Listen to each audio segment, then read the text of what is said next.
Okay, picture this for a second. Imagine you're driving down the highway, but instead of just taking you where you're going, the road itself is actually powering your journey. We're talking about roads that can wirelessly charge your electric car while you're driving. And, it's not as sci-fi as it sounds. I mean, really think about that. What would that mean? No more stopping at charging stations on long trips, no more messing with tangled cables in your garage, just a constant, seamless flow of energy right from the pavement into your car. The big question is this some kind of fantasy, or is it for real? Well, it's very real. This isn't just a concept on a whiteboard somewhere. There are actual pilot projects already up and running, testing this exact technology, and they're trying to solve one of the single biggest problems holding back the entire EV revolution. And that problem? It's something that just about every EV driver has felt. It's called range anxiety. It's that little voice in the back of your head, that nagging fear. Do I have enough juice to make it? Am I going to get stranded somewhere, far from a charger? Yep, that's the official definition.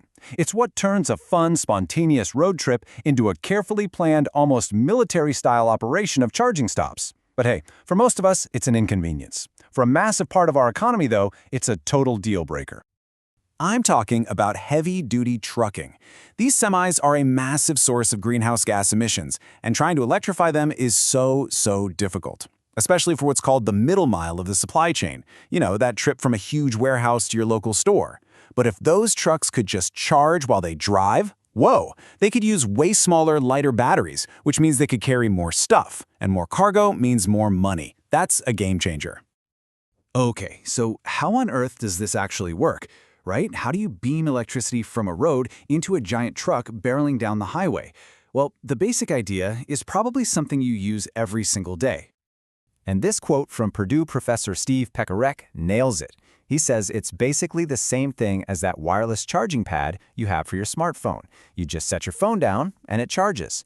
We're doing that just, for a 40-ton truck. The power levels are just a little bit higher.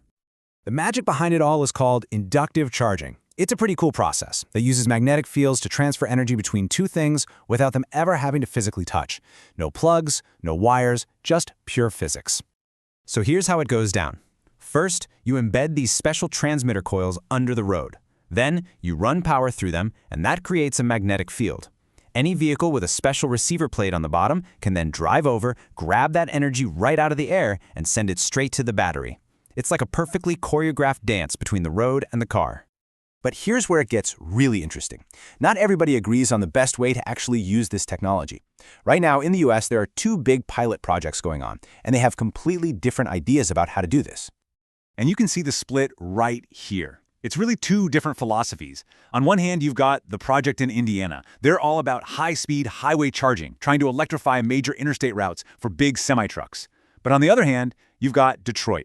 Their strategy is totally different. They're focusing on slower city streets, putting chargers at places like bus stops and intersections to power things like city buses and delivery vans while they're stopped.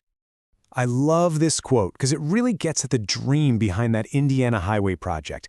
The idea that you could have basically limitless range, where your car is just powered by the road itself. It's an incredible vision.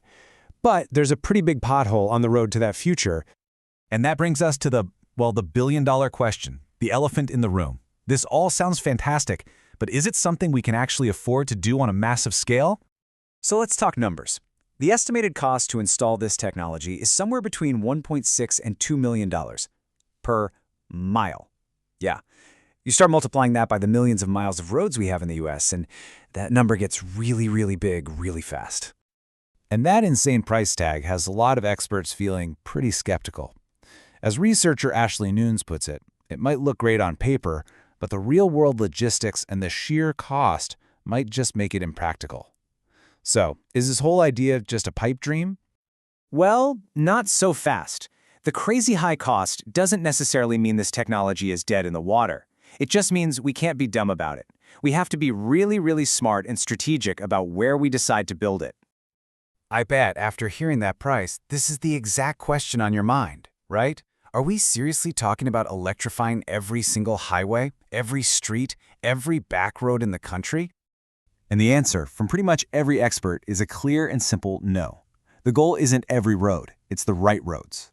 It's about being tactical, not trying to cover everything.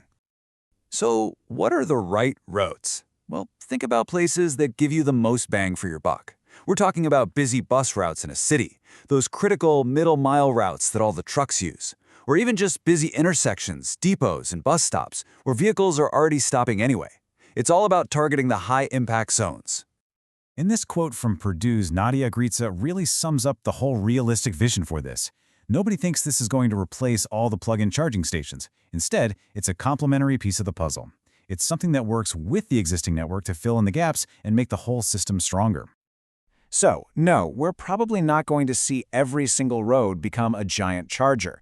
But what we're seeing in these early tests in places like Detroit and Indiana, yeah, that could absolutely be a glimpse into a much smarter future for our highways and our cities. A future where the road isn't just a passive strip of asphalt, but an active part of our energy grid.